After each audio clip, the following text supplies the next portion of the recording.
All right, so shall we get started? We surely should. Okay, great. So, Peter, can you tell me what is Setl exactly for our listeners who might not know what it is? It's an institutional business based in the financial services sector, providing a distributed ledger service to business users in financial services. Okay, so it's a distributed ledger, and who exactly are the intended users of Setl? Is it something that like I would want to use as just an individual? It could be you as an individual, but rather more than that, it's people that keep and maintain ledgers. Okay. Ledgers, as you know, as a sort of record of ownership. Mm-hmm. A ledger at the bank could be a record of current accounts. A ledger at a securities depository could be an owner of stocks. A register at a central counterparty could be an owner of risk. So there are many different ledgers in financial services, Mm-hmm. and at the moment they're all kept in a slightly different form, which means moving things between them is both cumbersome and expensive and can be slow. On a distributed ledger, many of those issues go away, and significant process efficiencies can be achieved. I see. So, if I'm a bank or a credit card company or something like that, then I could use Setl to keep my records and also to process transactions. Okay. Yeah. So since the Setl blockchain is a permission blockchain, is it possible for people like me to run my computer as a node, or how exactly is the network upheld?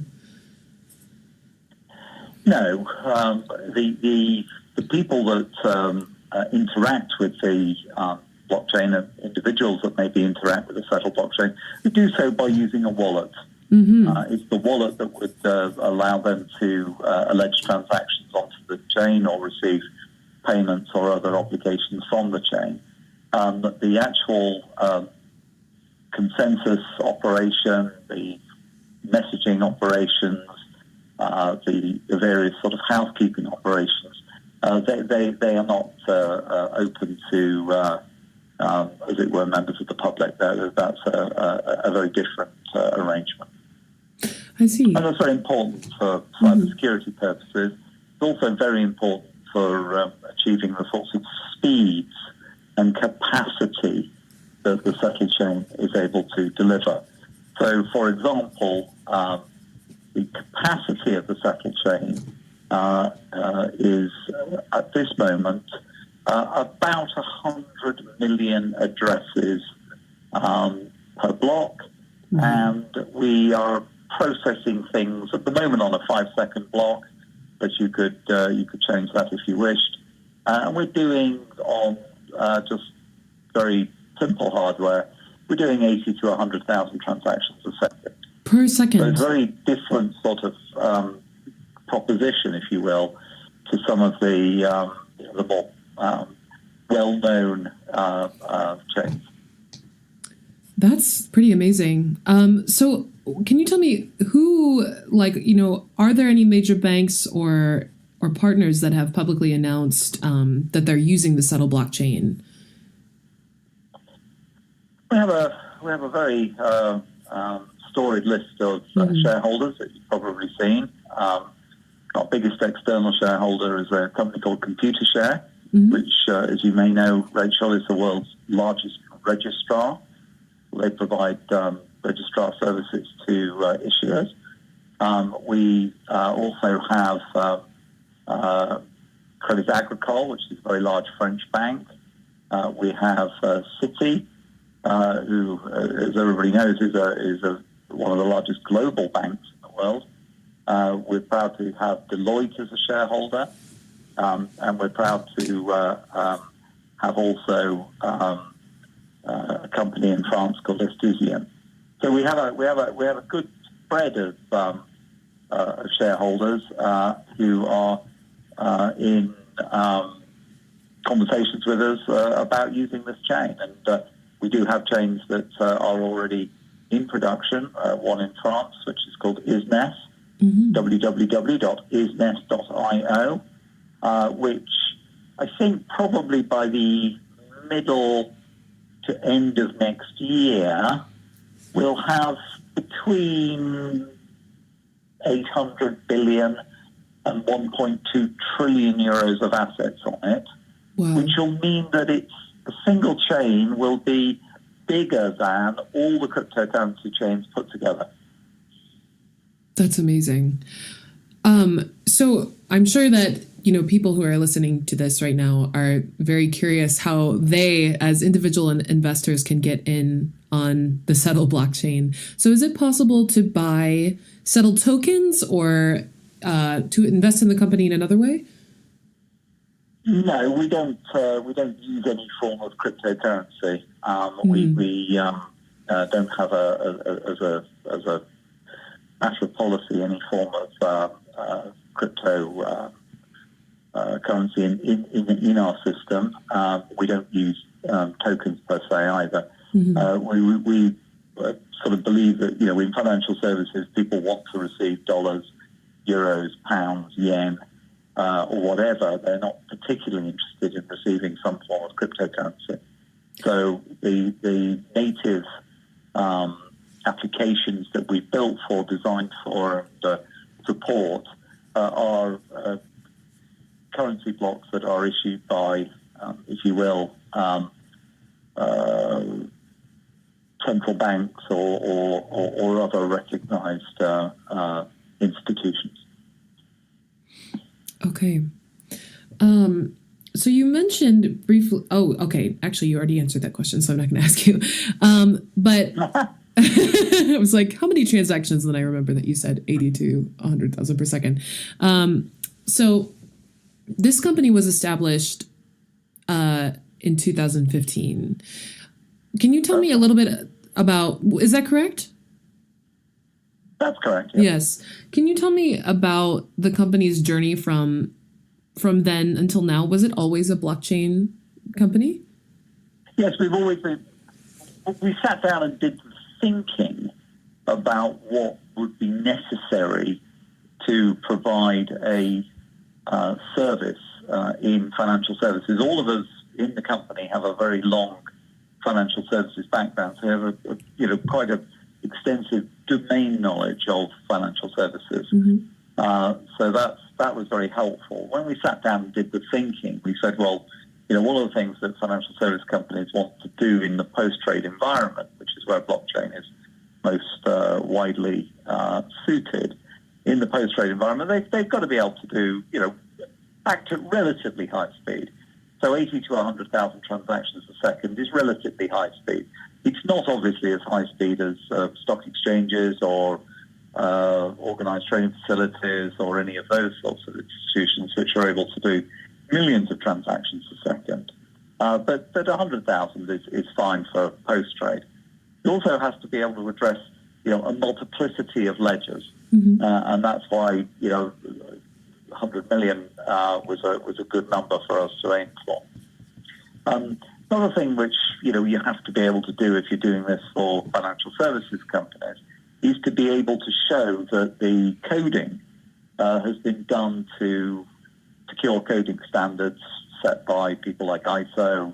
We code to ISO 27001, which basically, requires you to put certain sort of conditions on the sort of code that you write and the architecture of that code, and of course the people that do the code writing.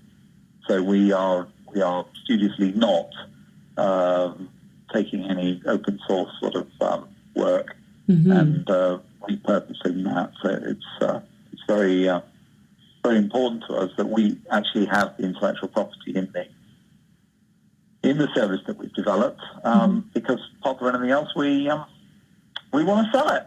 That's an important part of our business organisation. I'm not completely sure how people that have got all this open source stuff think they're going to make money, but they're cleverer than me, so they probably have a better way of doing it. So, is the Setl blockchain interoperable? Like, how can it be used with other systems?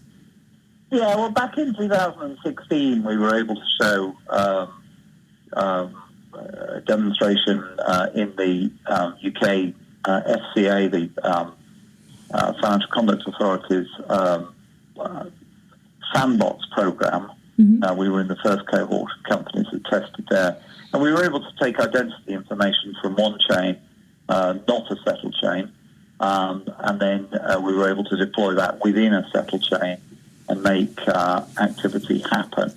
Unlike other people that are involved in interledger protocols or those sorts of things, however, a very important difference between a Setl chain and its ability to communicate with other Setl chains is that we can demonstrate provability in the sense that we can move an asset provably off one chain whilst maintaining the cryptographic hygiene of that chain, and then move it onto another chain without compromising the cryptographic integrity of that second chain. So we've got provability of that asset transfer, if you will, which itself is a very important feature. Yeah, absolutely. And you mentioned earlier that you've got quite an impressive list of shareholders and partners as well. What is it, about Setl, as opposed to another system, maybe like Ripple or something that's kind of being identified as like, quote unquote, like the bank cryptocurrency? What is it about Setl in particular that is so attractive to these companies? I think it's because we approach it in a sort of very, industrial sort of way. I mean, we've got this capacity, we've got the scale, we understand how to deliver it. We've done it before. Back in 2006-07, I was privileged to found a business in Europe which fairly rapidly became the largest trading platform in Europe. It's called Chi-X. It was acquired by BATS, and then that in turn was sold to CBOE. Now, we founded that for $25 million, and I think it went out the door finally, the purchase by CBOE, after obviously corporate actions, but for about $3.2 billion. That's not a bad return for those original investors. So I think we've got track record, we've got form, if you will, in being able to grow value. But we also approach it in a very proper way in terms of having the business logic, having the cryptographic primitives, and having a layer that's able to deliver the sort of needs that the customer has. So we call that our Open CSD project or product, and that's the interface, if you will, between the business, the industry, and the blockchain. Now, a little bit like an automobile, a modern automobile. I mean, how often do you ever look under the hood? Very, very rarely. Right. And even if you do, it just looks like a big sealed unit. There's nothing to do. So, it's a fairly similar idea that, we've built the engine that goes very fast, does lots of things. That's great. But we've also built a sort of an OpenCSD application which allows people to interact with it. So we built the wheels and the brakes and the bodywork and the seats and the heater and the radio as well. Get in. That's the idea, and the ways in which people are able to connect to this, both input and output, in very standard forms. So we use ISO 20022, we use very standard APIs, we use fixed protocol, we use a whole bunch of recognized industry standards for messaging in and messaging out, which kind of means that people don't need to really get too bothered about what's under the hood. It's a good way of doing it, if you will. Yes. That, however, is all wrapped up in a legal agreement between the various participants, the various parties within on this chain, which says what the rules and benefits, burdens, and obligations of each one of those participants is, which sets out what happens in the event of event A happening, or event B happening, or event C happening. And that's very important as well. And particularly important in dealing with financial records because, it's necessary sometimes to be able to sort of accept that, as in the fairly recent sort of unwinding of all the Lehman Brothers positions. That was established, but it was done very quickly because it was done against a set of rules that had been agreed way, way, way beforehand as to what would happen in the event of a lack of liquidity within the system. So we use those sorts of principles that most financial service firms are very familiar with. So it's well starred, if you will. Absolutely. Can you tell me what's on the roadmap for Setl for this upcoming year?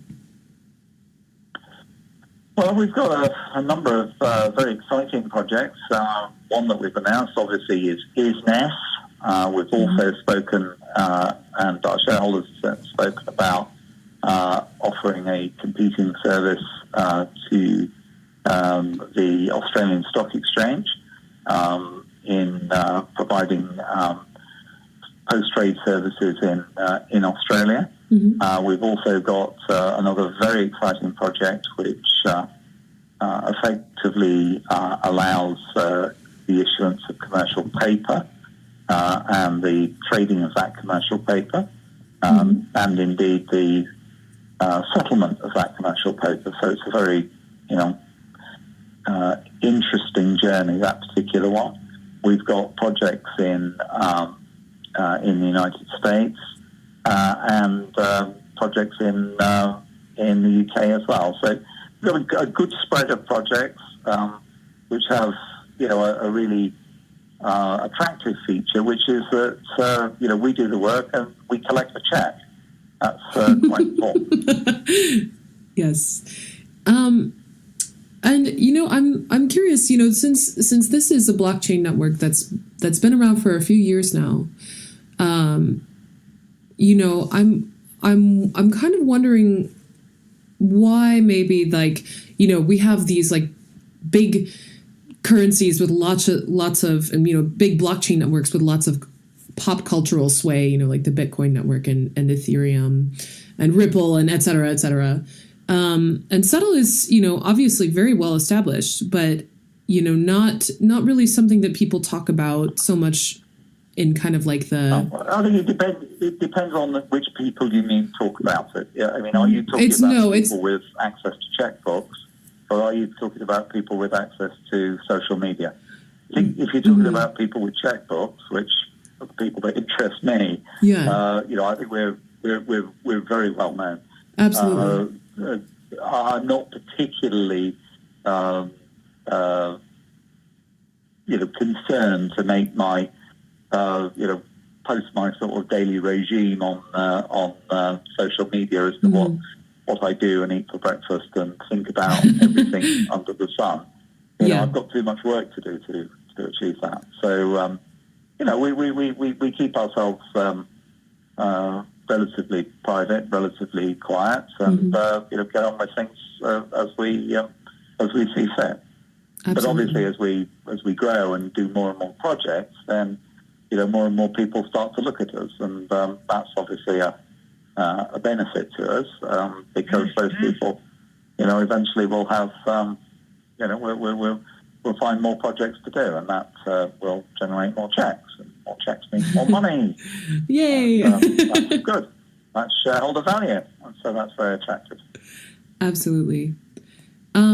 And thinking since blockchain is kind of a new thing in the world, thinking maybe 10 or even 20 years down the future, what would you like Setl to be? Oh, I think that's very clear. If you take a sort of a small to medium-sized bank and say it operates in 5 different jurisdictions, and say it operates 5 different products, let's say it does lending, let's say it does credit cards, let's say it does securities, let's say it does trade finance, and let's say it does mortgages. Let's just say those are 5 products, and it operates in 5 jurisdictions. Well, effectively, each one of those jurisdictions will have its own chain. And each one of those products will have its own chain. And each one of those products in each one of those jurisdictions will have its own chain. So very quickly, even a small bank will probably have, 25, 30, 40 Setl chains. Well, that, from our perspective, in terms of licensing, is a very attractive feature. And then if they want to talk to another bank, then they'll need a chain to do that on, and so on and so on and so forth. So, I believe our ability to become, integral to the post-trade environment across many different financial institutions, many different jurisdictions, and many different products is very strong. So I think we're in good shape there. Yeah. Setl is this great product, and that's really evident from the partners and the shareholders that have invested in it. But, what do you think that it's going to take for banks and other financial institutions to start using blockchain networks, including Setl? As I said, one of the things that certainly happens is that the incumbents, the sort of the big banks and the big financial infrastructures, look at everything and sort of say, "Oh, it won't happen to us. It won't happen here. We're bigger, we're stronger, we're more nimble and fleet of foot." But very quickly they recognise that there has either been disruptive technology arrived and companies delivering it, which threaten their existing business models, or that one of their competitors has adopted it, which means that their competitors' cost base has gone down significantly. And that just brings people in droves. It's a really effective way of doing it. So if you look at isness.io as a list on that site of all the participants within the ISNES chain. And as I said, that's a very substantial amount of assets under management. Some of those are the biggest asset managers in Europe. Well, that will mean that the biggest asset managers in Europe will have an advantage over, let's just say, some of the biggest asset managers in the UK. Well, that will prompt the UK market to sort of migrate towards something that looks a bit like ISNES. It'll be the same in the United States. It'll be the same in Asia. So, once you've got something that's actually up and running, then people will quite quickly move towards it. It's very much the feature and the fact. Right. And then one more question, which is, we're kind of in the middle of an era, in the United States, but also around the world, of a lot of new regulations being placed on cryptocurrency. Setl isn't exactly a cryptocurrency, but it is a blockchain network. Do you think that Setl will be affected at all by these regulations? And if so, how? That's a very, very good question. My answer is that, from experience, regulators very, very, very rarely regulate systems. What regulators do, most times, is regulate the people that use systems. Now, as we're doing everything within the existing format, the people that be operating it are already, working in regulated businesses. So it's unlikely, I would have thought, that that's going to have too much of an impact on us. I think that a lot of the, the more dubious cryptocurrency transactions, however, will fall foul of regulation. And I think it'll be interesting to see which way, some of their more outlandish and outrageous claims are supportable. I personally don't believe they are, but that's just me, and I would say that, wouldn't I? If you say so, then it must be true. Well, Peter, that's actually all the questions that I have. But is there anything else that you'd like to add or to speak about before we close this interview? I think that's fine. Thank you so much indeed. It's been a great pleasure to spend some time with you this afternoon. Yeah, such a pleasure to speak with you, Peter.